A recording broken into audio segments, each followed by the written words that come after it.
Chers camarades, je vous apporte le salut fraternel des camarades du syndicat Haute-Agen-Montélimar, ainsi que le salut fraternel des camarades des syndicats FO Drôme Ardèche. Le rapport moral et le rapport financier sont ceux du Bureau confédéral.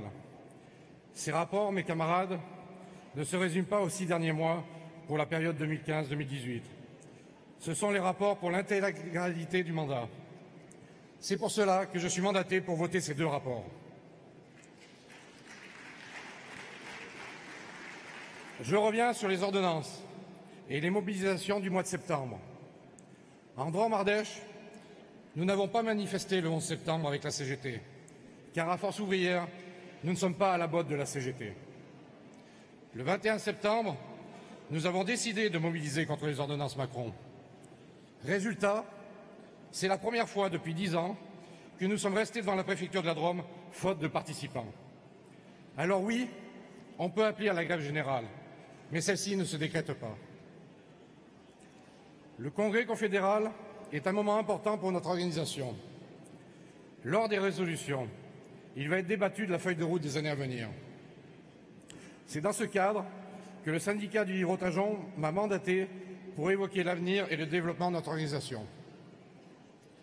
Premier constat, dans l'imprimerie, 70% des entreprises sont des TPE et PME, et dans les départements de la Drôme et de l'Ardèche, le chiffre est le même.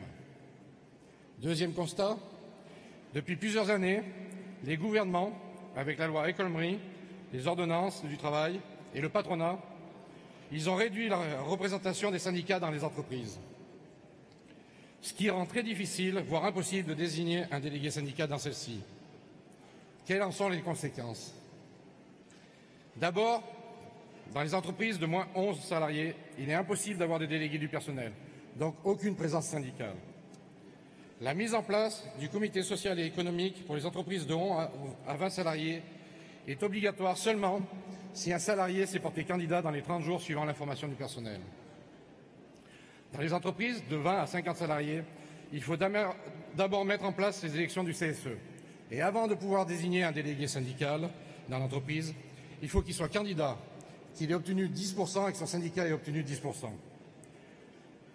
Ce qui signifie, clairement, qu'il est très difficile d'avoir des salariés qui se présentent au premier tour des élections sous l'étiquette Force ouvrière. Force ouvrière doit donc affirmer sa volonté de supprimer le seuil de 50 salariés pour la désignation d'un délégué syndical et de faire inscrire dans le Code du travail que seul le délégué syndical doit avoir la prérogative de négociation et de signature d'accords. Enfin, je suis mandaté par l'hôpital de Privas en Ardèche. L'hôpital est devenu le symbole d'un service public malade. Malade de ses coupes budgétaires. Malade des suppressions de postes. Cela entraîne une grande souffrance au travail.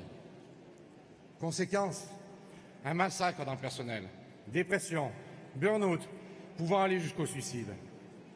Il n'est pas normal en 2018 de mourir à cause de son travail. On ne peut plus tolérer ce massacre, il est urgent d'agir. Mes camarades, nous sommes là pour défendre leurs droits et leur santé, pas pour négocier le poids de leur chaîne. Ne l'oublions pas. Comme pour les cheminots, où nous apportons un soutien sans faille, le statut hospitalier est aussi menacé. Il est bientôt possible de licencier les fonctionnaires hospitaliers.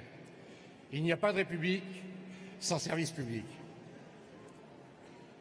Ce congrès se déroule dans un des berceaux où se sont déroulées les plus grandes luttes et où ont été obtenues aussi de belles victoires.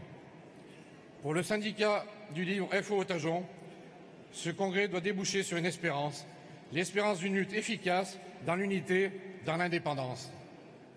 Être l'occasion de réaffirmer l'identité Force ouvrière, moderne, réformiste, efficace et offensif. Je vous remercie. Merci.